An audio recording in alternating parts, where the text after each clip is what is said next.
দাড়ি রাখা যাবে না, জনসমক্ষে মাথায় ওড়না ঢাকা দেয়া যাবে না, এমন সব নিষেধাজ্ঞা জারি করা হয়েছে চীন জিনজিয়াং প্রদেশে। এই অঞ্চলের উইঘুর মুসলিমদের বসবাস। গত কয়েক বছরে ইসলামিক জঙ্গিদের হামলায় এখানে কয়েকশো মানুষের মৃত্যু হয়েছে। এই অঞ্চলে উইঘুরদের আইন সংস্কৃতি বজায় রাখার বার্তা দিয়েছে চীন সরকার। সরকারের পক্ষ থেকে এই সম্প্রদায়ের মানুষের স্বাধীনতা দেয়া হলেও সন্ত্রাসবাদের আতঙ্কে একগুচ্ছ নিয়ম জারি করল চীন। আগামী 1 এপ্রিল থেকে চালু হবে এইসব নিয়ম।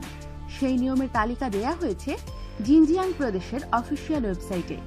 সেখানে বলা হয়েছে, স্টেশন কিংবা এয়ারপোর্টে গা ঢাকা পোশাক পরা যাবে না, মুখে কোনো কাপড় চোপড় দেয়া যাবে না। এমনটা হলে তাদের স্টেশন বা এয়ারপোর্টে ঢুকতে দেয়া হবে না। আঞ্চলিক রেডিও বা টিভি দেখতেই হবে।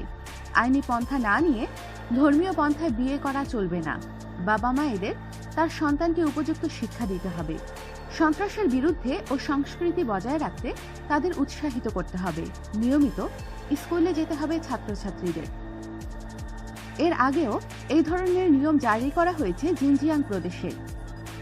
সিরিয়া ও ইরাকে গিয়ে চীনাদের আইএসে যোগ দেওয়ার সংখ্যা বেড়ে গিয়েছে, আর সেজন্যই এবার আরো সতর্ক চীন সরকার।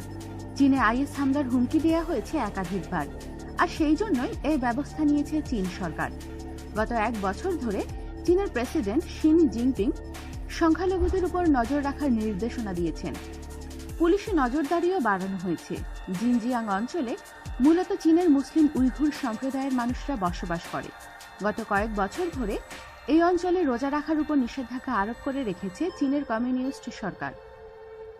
আমাদের সাথেই থাকুন আর সাবস্ক্রাইব করুন।